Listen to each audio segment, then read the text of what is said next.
Hello ನಮಸ್ತೆ. Dharmasthala case ಎಲ್ಲಿಗೆ ಬಂದು ತಲುಪಿದೆ?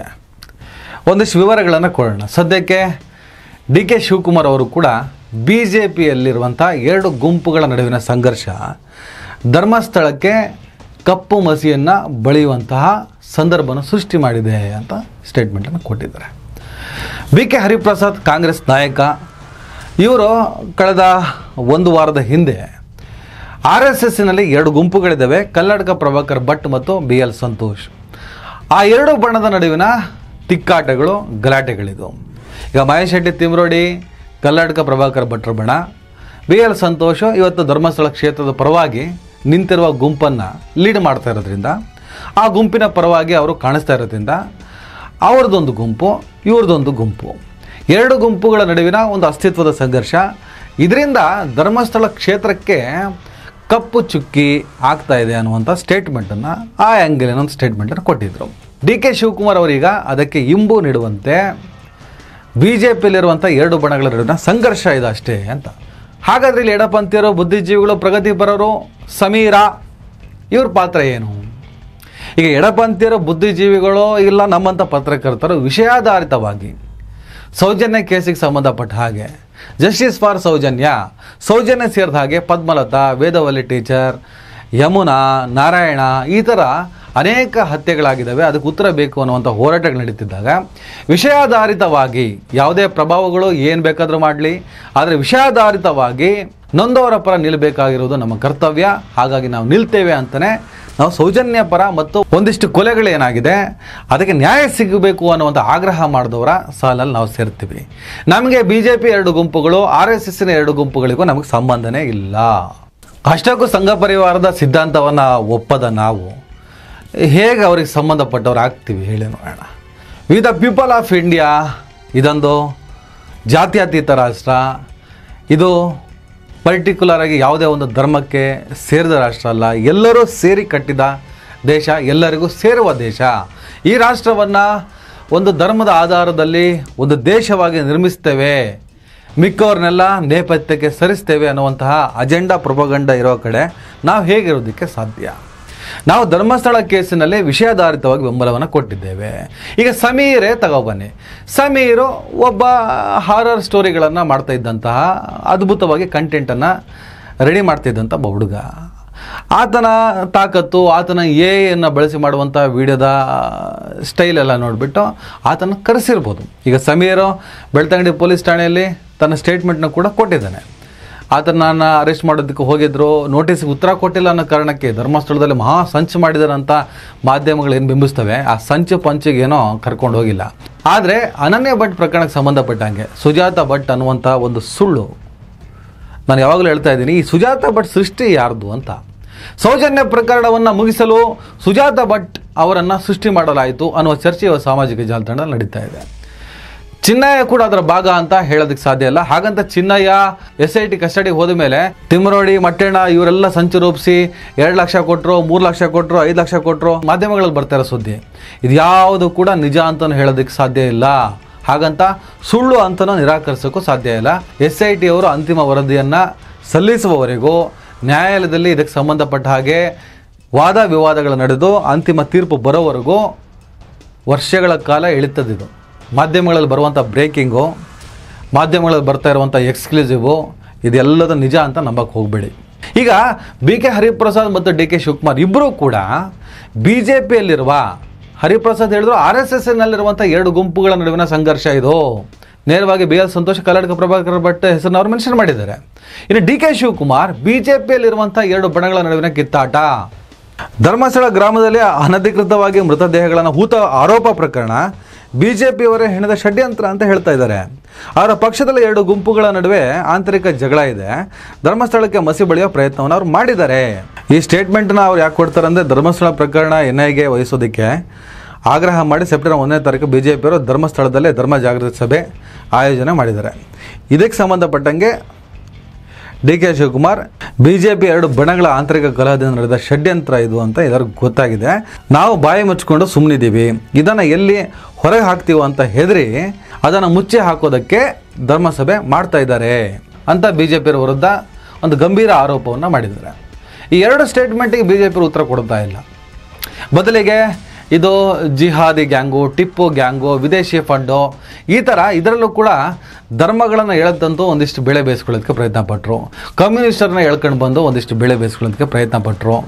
ಆದರೆ ತಮ್ಮ ಒಳಗಡೆ ಇರುವಂಥ ಆಂತರಿಕ ಸಂಘರ್ಷದಿಂದಲೇ ಇವತ್ತು ಈ ಥರದ ಬೆಳವಣಿಗೆ ಆಗಿದೆ ಅನ್ನೋದನ್ನು ಅವರು ಒಪ್ಕೊಳ್ಳೋದಕ್ಕೂ ಹೋಗ್ತಿಲ್ಲ, ನಿರಾಕರಿಸೋದಕ್ಕೂ ಹೋಗ್ತಾ ಇಲ್ಲ. ಕರ್ನಾಟಕ ಪ್ರಭಾಕರ್ ಭಟ್ ಉದ್ದಕ್ಕೂ ಇದ್ರ ಬಗ್ಗೆ ಮಾತಾಡ್ತಿಲ್ಲ ಅಂತ ಹೇಳ್ಬಿಟ್ಟು ಚರ್ಚೆ ನಡೀತಿದೆ. ಆ ಥರದ ಚರ್ಚೆ ನಡೀತಾ ಇದ್ರೂ ಕೂಡ ಕರ್ನಾಟಕ ಪ್ರಭಾಕರ್ ಭಟ್ರು ಮಾತಾಡ್ತಾನೇ ಇಲ್ಲ. ವಿ ಎಲ್ ಸಂತೋಷ್ ಅವರು ಈ ವಿಚಾರಕ್ಕೆ ಸಂಬಂಧಪಟ್ಟ ಹಾಗೆ ಹಿಂದೂಗಳ ದೇವಸ್ಥಾನಗಳನ್ನು ಟಾರ್ಗೆಟ್ ಮಾಡಲಾಗುತ್ತಿದೆ ಅನ್ನುವಂಥ ಒಂದು ಪೋಸ್ಟರ್ನ ಬರೀತಾರೆ. ಅದಾದಮೇಲೆ ದೊಡ್ಡ ಮಟ್ಟದಲ್ಲಿ ಬಿಜೆಪಿ, ಕರ್ನಾಟಕ ಬಿಜೆಪಿಯವರು ಧರ್ಮಸ್ಥಳ ಕೇಸಿನ ವಿಚಾರದಲ್ಲಿ ಸಂಘಟಿತರಾಗ್ತಾರೆ, ಪಾದಯಾತ್ರೆ ಹೋಗ್ತಾರೆ. ಮುಸಲ್ಮಾನರು, ಕಮ್ಯುನಿಸ್ಟರು ಸೇರಿದ ಹಾಗೆ ಎಡಪಂಥೀಯರು, ಬುದ್ಧಿಜೀವಿಗಳು ಎಲ್ಲರ ಮೇಲೂ ಕೂಡ ಮುಗಿಬೀಳ್ತಾರೆ. ಆದರೆ ಯಾವುದೇ ಕಾರಣಕ್ಕೂ ಅವರ ಮೇಲೆ ಬರ್ತಾ ಇರುವಂಥ ಎರಡು ಗುಂಪುಗಳ ಸಂಘರ್ಷದ ಆರೋಪವನ್ನು ನಿರಾಕರಿಸೋಕ್ಕೂ ಹೋಗ್ತಾ ಇಲ್ಲ, ಒಪ್ಕೊಳ್ಳೋಕ್ಕೂ ಹೋಗ್ತಿಲ್ಲ, ಅದರ ಬಗ್ಗೆ ಮಾತಾಡ್ತಾನೆ ಇಲ್ಲ. ಬದಲಿಗೆ ಈ ಪ್ರಕರಣವನ್ನು ಹಿಂದೂ ಮುಸ್ಲಿಂ ಅಥವಾ ಹಿಂದೂ ಅಥವಾ ಇನ್ನೊಬ್ಬರು ಈ ಥರ ಮಾಡುವಂಥ ಪ್ರಯತ್ನವನ್ನು ಮಾಡ್ತಾನೆ ಇದ್ದಾರೆ. ನನಗೆ ಭಾಳ ಆಶ್ಚರ್ಯ ಆಗೋದಂದರೆ, ಇದೇ ಸಾಮಾಜಿಕ ಜಾಲತಾಣದಲ್ಲಿ ಒಂದು ಚರ್ಚೆ ನಡೀತಾ ಇದೆ. ಸಮೀರ್ ಅನ್ನುವಂಥ ಒಬ್ಬ ಯೂಟ್ಯೂಬರ್ ಒಂದು ವಿಡಿಯೋ ಮೂಲಕನೇ ಈ ಕರ್ನಾಟಕದಲ್ಲಿ ಒಂದು ಸಂಚಲನ ಮೂಡಿಸಿದ್ದು. ಆ ವಿಡಿಯೋದಿಂದನೇ ಜನ ದೊಡ್ಡ ಮಟ್ಟದಲ್ಲಿ ದಂಗೆ ಏಳುವಂಥ ಸ್ಥಿತಿಗೆ ತಲುಪಿದ್ದು. ಆಮೇಲೆ ದಂಗೆ ಹೇಳೋದಕ್ಕೆ ಕರೆ ಕೊಟ್ಟಿರುವಂಥ ಒಂದು ಕಾನ್ಸೆಪ್ಟ್ ಕೂಡ ಇದೆ, ಲೈನ್ ಕೂಡ ಇದೆ. ಅದನ್ನು ನಿರಾಕರಿಸಿ ಅದು ಸರಿಯಲ್ಲ ಅಂತ ಕೂಡ ನಾನು ಆ ಸಂದರ್ಭದಲ್ಲೇ ವಿಡಿಯೋ ಮಾಡಿ ಹೇಳಿದ್ದೀನಿ. ಸೀರಿಯಲ್ ವಿಡಿಯೋ ಬಂದ ಮಾರನೇ ದಿನ ನಾನು ಮಾಡಿರೋ ವಿಡಿಯೋವನ್ನು ನೋಡಿದ್ರೆ ನಿಮಗೆ ಅರ್ಥ ಆಗ್ತದೆ. ಕೆಲವು ಸ್ಟೇಟ್ಮೆಂಟ್ಗಳನ್ನು ನಾವು ಕೊಡಬೇಕಾದ್ರೆ ಹೆಸರನ್ನು ಮೆನ್ಷನ್ ಮಾಡಬಾರ್ದು ಅನ್ನುವಂತಹ ಕೋಡ್ ತಾಕೀತಿದ್ದರೂ ಕೂಡ ಒಂದು ಕೇಸಿನ ಸಂಬಂಧಪಟ್ಟ ಹಾಗೆ ಆರೋಪ ಮತ್ತು ಪ್ರತ್ಯಾರೋಪಗಳು ನಡೀತಾ ಇದ್ದಾಗ ಅವರೇ ವಿಲನ್, ಅವರೇ ಮಾಡಿಸಿದ್ದು ಅನ್ನುವ ಆ್ಯಂಗಲ್ನಲ್ಲಿ ಪರ್ಟಿಕ್ಯುಲರ್ ಆಗಿ ನಾವು ಹೇಳೋದಕ್ಕೆ ಬರೋದಿಲ್ಲ. ತನಿಖೆ ಮುಗಿಯದ ಹೊರತು, ಅಂತಿಮ ತೀರ್ಪು ಬಾರದ ಹೊರತು ಆರೋಪಿ ಮತ್ತು ಆರೋಪ ಅದು ಅಪರಾಧಿ ಅಥವಾ ಅಪರಾಧಗಳು ಆಗಲ್ಲ ಅನ್ನುವಂಥ ನಂಬಿಕೆಯ ಜರ್ನಲಿಸಮ್ನ ನಾವು ಮಾಡ್ಕೊಂಡು ಬಂದಿದ್ದೀವಿ. ಆದರೆ ಇಡೀ ಕಾನ್ಸೆಪ್ಟ್ನಲ್ಲಿ ಸಮೀರನ್ ಕಡೆ ಜಾಸ್ತಿ ಫೋಕಸ್ ಆದರು. ಯಾವಾಗ ಈ ಸುಜಾತಾ ಭಟ್ ಸುಳ್ಳು ಹೇಳಿದ್ಲು ಅನ್ನೋ ವಿಚಾರ ಹೊರಗೆ ಬಿತ್ತೋ, ಯಾರದ್ದೋ ಮಗಳಾದಂಥ ಅನನ್ಯ ಭಟ್ಟಳನ್ನು ತನ್ನ ಮಗಳು ಅಂತ ಹೇಳಿ ತನ್ನ ಜಾಗಕ್ಕೆ ಸಂಬಂಧಪಟ್ಟ ಹಾಗೆ ಸೇಡನ್ನು ತೀರಿಸಿಕೊಳ್ಳೋದಕ್ಕೆ ಯಾರನ್ನೋ ಬಳಸಿಕೊಂಡು ಅನನ್ಯ ಭಟ್ ಅನ್ನುವಂತಹ ಮಗಳನ್ನು ಸೃಷ್ಟಿ ಮಾಡಿ ಇಡೀ ಪ್ರಕರಣವನ್ನು ದಿಕ್ಕು ತಪ್ಪಿಸಿದ ಸುಜಾತಾ ಭಟ್ ಅನ್ನುವ ಪ್ರಕರಣ ಯಾವಾಗ ಹೊರಗೆ ಬಿತ್ತೋ, ಅಂದರೆ ಅಂತಿಮ ರಿಪೋರ್ಟು SITಯಿಂದ ಬರಬೇಕು. ಈಗಲೂ ಪದೇ ಅದನ್ನೇ ಹೇಳ್ತಾ ಇದ್ದೀನಿ, ಸತ್ಯತೆ ಇನ್ನಷ್ಟು ಹೊರಗೆ ಬರಬೇಕಾಗಿದೆ, ಅದು ಅಧಿಕೃತವಾಗಿ ಹೊರಗೆ ಬರಬೇಕಾಗಿದೆ. ಬ್ರೇಕಿಂಗು ಮತ್ತು ಶಾಕಿಂಗು ನ್ಯೂಸ್ನಲ್ಲಿ ನಾವು ಯಾವ ತೀರ್ಮಾನಕ್ಕೂ ಬರೋಕ್ಕಾಗಲ್ಲ. ಆದರೆ ಈ ಪ್ರಕರಣದಲ್ಲಿ ಸಮೀರನ ಸಂಚು, ಅನನ್ಯ ಭಟ್ಟಿಗೆ ಸಂಬಂಧಪಟ್ಟ ಹಾಗೆ ಆತ ಒಂದು ವಿಡಿಯೋ ಮಾಡ್ತಾನೆ, ಛತ್ರಿ ಹಿಡ್ಕೊಂಡು ಮಾಡೋದ್ನೋ ಇಲ್ಲ ಟಾರ್ಪಲ್ ಹಾಕೊಂಡು ಮಾಡೋದ್ನೋ ಅದು ಇಂಪಾರ್ಟೆಂಟ್ ಆಗಲ್ಲ.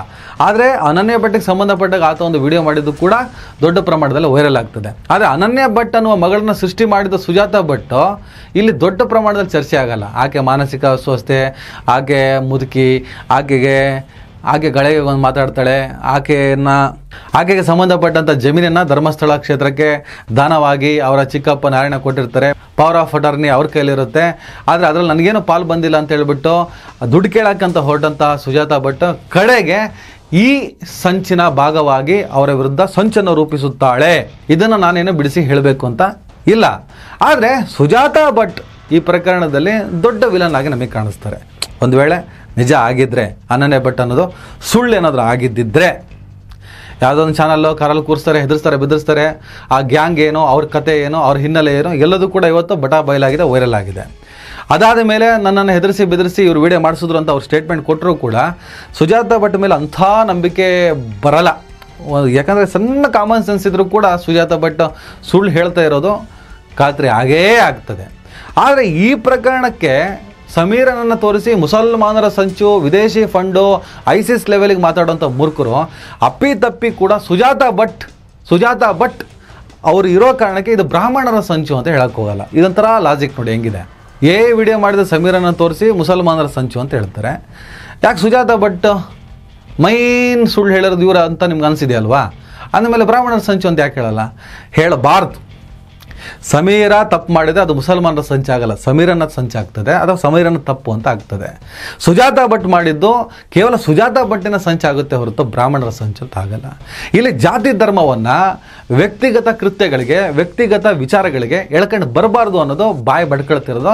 ನನ್ನ 1200 ವಿಡಿಯೋಗಳಲ್ಲಿ ಈ ಥರದ ಏನಾದರೂ ಕಾನ್ಸೆಪ್ಟ್ಗಳಿದ್ದರೆ ಅದರಲ್ಲಿ ನಾನು ಇದನ್ನೇ ಹೇಳ್ತಾ ಬರೋದು. ಲ್ಯಾಂಡನ್ಗೆ ಮತ್ತು ಕಲ್ಲಂಗಡಿ ಮಾರ್ತಿದ್ದಂಥ ನಬಿ ಸಾಬಿಗೆ ಏನೂ ಸಂಬಂಧ ಇಲ್ಲ. ಹಾಗೆ ಉಮೇಶ್ ರೆಡ್ಡಿಗೂ ಹಾಗೂ ಹಿಂದೂಗಳಿಗೂ ಯಾವುದೇ ರೀತಿಯ ಸಂಬಂಧ ಇರಲ್ಲ. ನಾವು ಯಾವುದೇ ಕೃತ್ಯವನ್ನು ಅಥವಾ ಯಾವುದೇ ಒಂದು ಚರ್ಚೆಯನ್ನು ವ್ಯಕ್ತಿಗತವಾಗಿ ನೋಡಬೇಕು ಹೊರತು ಧಾರ್ಮಿಕವಾಗಿ ನೋಡಲೇಬಾರ್ದು ಅನ್ನುವಂಥ ಚರ್ಚೆಯನ್ನು ಮಾಡ್ತೀವಿ. ಈಗ BJP ಸ್ವತಃ ತಮ್ಮ ಮೇಲೆಯೇ NIAನೋ ಇನ್ನೊಂದು ಯಾವುದೋ ತನಿಖೆಗೆ ಒತ್ತಾಯ ಮಾಡಬೇಕಾಗಿದೆ. ಯಾಕಂದರೆ DK ಶಿವಕುಮಾರ್, BK ಹರಿಪ್ರಸಾದ್ ಸೇರಿದ ಹಾಗೆ ಅನೇಕ ಚಿಂತಕರು BJPಯವರ ಒಳಗಿರುವಂಥ ಕಿತ್ತಾಟಗಳ ಪರಿಣಾಮವೇ ಇದೆಲ್ಲ ಆಗ್ತಾ ಇರೋದು. ಧರ್ಮಸ್ಥಳ ಪ್ರಕರಣಕ್ಕೆ ಸಂಬಂಧಪಟ್ಟ ಹಾಗೆ ಏನು ಗಲಾಟೆಗಳು ನಡೀತಿದ್ದಾವೆ, ಇದಕ್ಕೆ ಅವ್ರು ಬಂದು ಸೇರಿಕೊಂಡು ಇವ್ರು ಬಂದು ಸೇರಿಕೊಂಡ್ರು, ಅದೆಲ್ಲ ವಿಷಯಾಧಾರಿತವಾಗಿ ಸೇರ್ಕೊಂಡಿರೋದು. ಆದರೆ ಒಳಸಂಚು ಮತ್ತು ಒಳಗುಟ್ಟು ಎರಡು ಗುಂಪುಗಳ ನಡುವಿನ ಸಂಘರ್ಷ ಅಂತ ಹೇಳ್ತಿದ್ರಲ್ಲ, ಇದಕ್ಕೆ ಉತ್ತರ ಕೊಡಬೇಕಾಗಿದೆ. ನಿಜಾನ ಸುಳ್ಳು, ಇದಕ್ಕೆ ಉತ್ತರ ಕೊಡಬೇಕು. ಇಲ್ಲ ನಾವು ಕೊಡಲ್ಲ, ನಮ್ಮ ಮೇಲೆ ತನಿಖೆ ಆಗಲಿ, NIA ತನಿಖೆ ನಡೆಸಲಿ ಅಂತ ಹೇಳ್ಬಿಟ್ಟು ಆ ಥರದೊಂದು ಹಕ್ಕೊತ್ತಾಯವನ್ನು ಅವರು ಮಾಡಬೇಕಾಗಿದೆ. SIT ಪ್ರಾಮಾಣಿಕವಾಗಿ ತನಿಖೆ ಮಾಡ್ತಾ ಇದೆ. SITಯ ತನಿಖೆಯ ವರದಿ ಹೊರಗೆ ಬರಬೇಕು. ಅದಾದಮೇಲೆ ಕೋರ್ಟಿಗೆ ಹೋಗಬೇಕು. ಇನ್ನೊಂದು ಕಡೆ ಸುಪ್ರೀಂ ಕೋರ್ಟ್ವರೆಗೂ ಹೋಗ್ತೀವಿ. ಸೌಜನ್ಯ ಕೇಸಿಗೆ ಸಂಬಂಧಪಟ್ಟ ಹಾಗೆ ಸುಪ್ರೀಂ ಕೋರ್ಟ್ವರೆಗೂ ಹೋಗ್ತೀನಿ. ಪದ್ಮಲತಾ, ಮಾವತ ನಾರಾಯಣ, ಯಮುನಾ, ವೇದವಲ್ಲಿ ಟೀಚರ್ ಪ್ರಕರಣಕ್ಕೆ ಸಂಬಂಧಪಟ್ಟಾಗ ಅಂತ ಇವೆಲ್ಲ 3-4 ದಶಕಗಳ ಹಿಂದಿನ ಕಥೆಗಳು. ಸ್ವಲ್ಪ ಆಚೀಚೆ ಇರ್ಬೋದು. ಏನಾಗ್ತದೆ ಕಾದು ನೋಡೋಣ. ಸದ್ಯಕ್ಕೆ ಚಿನ್ನಯ್ಯ ಪೊಲೀಸ್ ಕಸ್ಟಡಿಯಲ್ಲಿದ್ದಾನೆ, ವಿಚಾರಣೆ ನಡೀತಾ ಇದೆ. ಇನ್ನೊಂದು ಕಡೆ ಸುಜಾತಾ ಭಟ್ ಸುಳ್ಳು ಅನ್ನೋದು. ಈಗ ಏನೇ ಕತೆ ಹೊಡೆದ್ರು ಕೂಡ ಈಗೇನೋ ಹೇಳ್ತಾರೆ, SITಗೆ ಹೋಗ್ತೀನಿ, ಕೇಸ್ ವಾಪಸ್ ತಗೋತೀನಿ, ವಿತ್ಡ್ರಾ ಮಾಡ್ಕೋತೀನಿ, ನನಗೆ ಆಸ್ತಿನೂ ಬೇಡ ಏನೇನೋ ಮಾತಾಡ್ತಿದೆ. ಆ ವಯಸ್ಸಿಗೆ ನಾವು ಗೌರವ ಕೊಡೋದು ಬಿಡೋದು ನೋಡೋಣ. ಸುಜಾತಾ ಭಟ್ನ ಸ್ವಲ್ಪ ಸೈಡಲ್ಲಿ ಇಡೋಣ. ಮಿಕ್ಕಿದ್ದು ಏನಿದೆ ಅದರ ಬಗ್ಗೆ ಇನ್ನಷ್ಟು ಅಪ್ಡೇಟ್ಗಳಿದ್ರೆ ನಾನು ಖಂಡಿತವಾಗಲೂ ಕೊಡ್ತೀನಿ. ದಯವಿಟ್ಟು ಎಲ್ಲರೂ ಈ ಚಾನಲ್ನ ಸಬ್ಸ್ಕ್ರೈಬ್ ಮಾಡಿ. ನಿಮ್ಗೆ ಇಷ್ಟ ಆದರೆ ಈ ಚಾನಲ್ಗೆ ಜಾಯ್ನ್ ಆಗಿ. ಈ ವಿಡಿಯೋ ಇಷ್ಟ ಆದರೆ ದಯವಿಟ್ಟು ಎಲ್ಲರೂ ಶೇರ್ ಮಾಡಿ. ಸ್ವತಂತ್ರ ಪತ್ರಿಕೋದ್ಯಮವನ್ನು ಬೆಂಬಲಿಸಿ. ನನ್ನ ಯುಕ್ತಿಗೆ ನಿಮ್ಮ ಶಕ್ತಿಯೇ ಶ್ರೀರಕ್ಷೆ.